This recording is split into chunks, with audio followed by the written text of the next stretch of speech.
Hi everyone, this is Carolyn Speaks, the State of the World on Saturday, July 25th, 2020. So what is it? Let's see if we can find out, okay? Alright, now the coronavirus is still with us. Um, as of this evening, we have 4,184,699 cases in the U.S., and that's numbers are going up, and I believe we have about 145,000 people who have passed away from this virus. Not very good at all. Now, uh, as far as opening the schools, Trump and his administration are still pushing for that.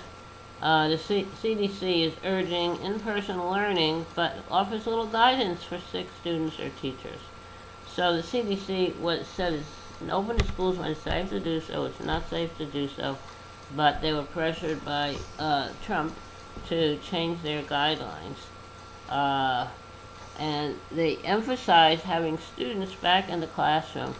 That way, they'll put them in the classroom, let the school babysit the kids, and then the parents can go to work. The economy will get better, and Trump has a better chance of getting elected. Well, I don't believe that's going to happen because teachers' unions are suing in Florida because their governor wants to reopen the schools with no safeguards.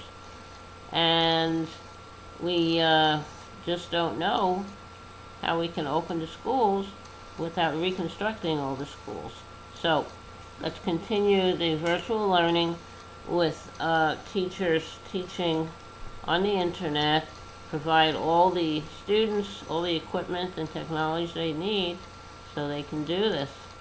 Now, something new is also that uh, if you have the virus and you're not hospitalized, uh, you could have some long-term systems. I'm not sure. Uh, Also, the CDC is changing the guidelines on isolation. So once you test positive for the virus, the guidelines for 14 days now they're saying is 10. So I don't know. That's a problem. Testing is still a problem. Still need to test everybody. If you test positive, trace your contacts, and any of those test positive, trace their contacts, and provide care for the person, get the person well. Still shortage of personal protective equipment like masks and shields and face shields and shoe coverings and gowns and gloves, and we're still short of ventilators, respirators. So a lot of stuff to do. I don't know when everything is going to get done, but it's not going to happen unless we do the right things. Now, as far as reopening the schools, which is what Trump and his Secretary of Education, Betsy DeVos, is pushing for. Trump has a young son who's goes to school, and his son's school is not opening up. This is not safe to do so. So why should all the children in America be forced to go to school when your son is not going to school, Trump? So what's the story here? You're trying to kill everybody so their lives aren't as important as your son's life? Very, very bad. Hypocrisy at its highest. Very high hypocrisy.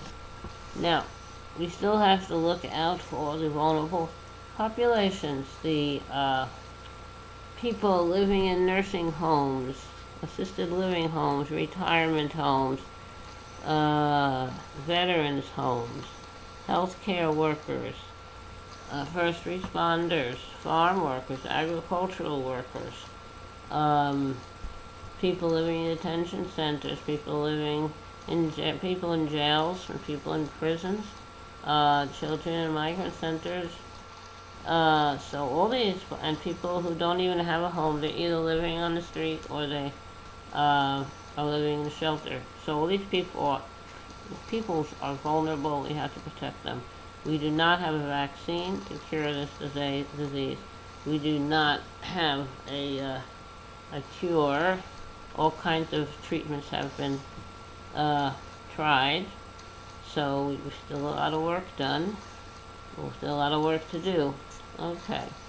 So you have to social distance, you have to wear your mask when you're in public, and you have to go out as little as possible, and then maybe we can conquer this. They're still talking, some states are talking about another lockdown. I think we need a nationwide lockdown, and we need to test everybody, nationwide test plans, so you know who's been tested, who hasn't been tested. And that's the only way you're going to solve this thing. Otherwise, just keep raging on. Now, Betsy DeVos is Secretary of Education, and she's pushing to reopen the schools, as is Trump and other Trump people. Shouldn't go back to school until it's safe to do so. Now, what else is new?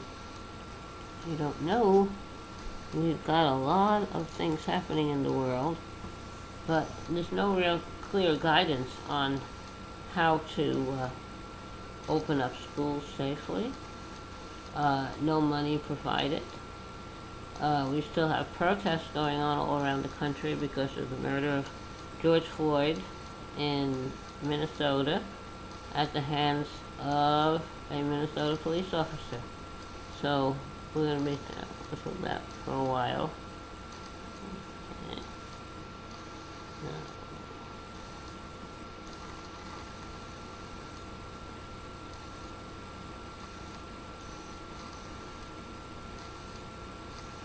All right, now, so little lapse, little pause there. Now, so we saw these protests going on all over the country. We still have Trump's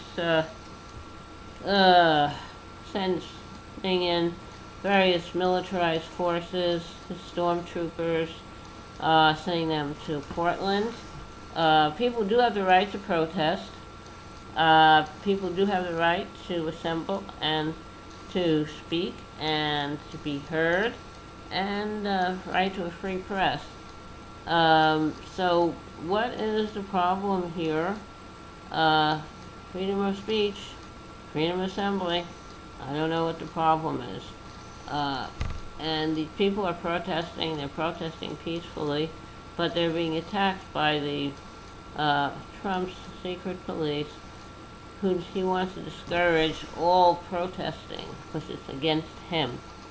So we have to keep protesting. State of Oregon did try to get a judicial decision to prevent the practices of these militarized police coming into their city, and the judge denied their request. They have to go back and present it again in a different way, so I hope they will get that passed and get a ruling so that they can protect themselves. We have the coronavirus reigning supreme. Trump has refused to do anything about it, as he and his family think that they can get through this and make money on it without not doing anything to really stop the virus. So all the progress has been made, the lives that have been saved has been done because of governors in various states around the country, not because of Trump and the Trump administration. They're completely out to lunch, complete failures in this pandemic we're having. We know Trump didn't create the virus. It appears to have come from China, but once it's here, it's his responsibility, and he did absolutely nothing, that it was a hoax, fake news. Well, the hoax is on him because he's the one who's fake, and he's the one who's a hoax. So we do have an election coming up in November. If you're not registered, go out and register and prepare for the election, learn about the issues and the candidates that are running, so you decide who you want to support, and volunteer for candidates and issues that you're supporting, because everybody needs some help. This is going to be a very important election for all of us. The important thing is to stay safe by practicing social distancing and wearing a mask when you're out in public, and call your legislators with your opinions about what's happening. They need to hear from you. Just call them on the phone. Now, essential workers are not all essential workers are being protected. We have companies that are not providing personal protective equipment. We have companies that are forcing people to work if they're on unemployment insurance. Their states are forcing them to work, or else they'll lose their insurance if the job calls them back and they refuse to go. But who wants to go and get sick and die in someone's company, whatever kind of company it is? So companies have to protect their employees. The legislation that is being considered now, it needs to protect all the employees, all the people, and not let the employers, the owners of the companies, get away with not protecting their people. They have to be held accountable. They have to be held liable. But these companies want to have assurances that they won't be sued if any one of their employees gets the virus or dies from the virus. Well, if you don't provide safety, a safe environment and safe conditions and equipment, personal protective equipment, then it's your problem, because these people are not going to come back and do this. And we need more federal stimulus money so that people don't have to put their life in danger, so they have a place to live, food to eat, and health care. And health care is not being provided by all these companies. So if you get sick, you're on your own. And so a lot of people do not have health insurance. Farm workers, agricultural workers do not have health insurance. And even though we have a United Farm Workers Union, but they're having a hard time getting the agricultural companies to comply with the laws in each state, keep the workers safe. So we need to protect all the workers. Someone is essential, but they're not being protected. They shouldn't be forced to go back to work. And Congress is still talking about that. There's another stimulus package coming at some point, and then we'll see what happens. But people do need money to pay for housing and food and health care. And without the help, they're going to lose their homes. If they have a mortgage they can't pay, or they have rent they can't pay. So the federal government has to step in and help all these people. If they can afford to give bailouts to wealthy people and wealthy corporations, they can certainly afford to help all the people who've lost their jobs because of this virus. So that's something we need to think. Okay, how about a little song? This song I wrote is called Whoa. Hope you like it. Okay, here we go. I come from a world of woe, a world of pity, but of hope no. Oh why can't those I see, eyes I can't see, must not be. This world has no ears, this world has no tears, for the wretched, poor depraved years. Oh listen, listen, oh please do, as I make my prayer to you, a prayer of despair, a prayer that is fair, for a world that cannot care. I will pray that perhaps someday metaphor means might even say the world is pretty, the world is bright, the world is in harmony, the world has no blight. But how can that be from the world that I see? For a world such as this will never know bliss. Okay, hope you like that. That's called Woe, W-O-E. Woe is me. All right. I think it's time for us to sign off. This is Caroline Speaks, The State of Our World, on Saturday, July 25th, 2020. Signing off in a minute. Please remember, take care of yourself, take care of others, stay safe. And remember, kindness goes a long way.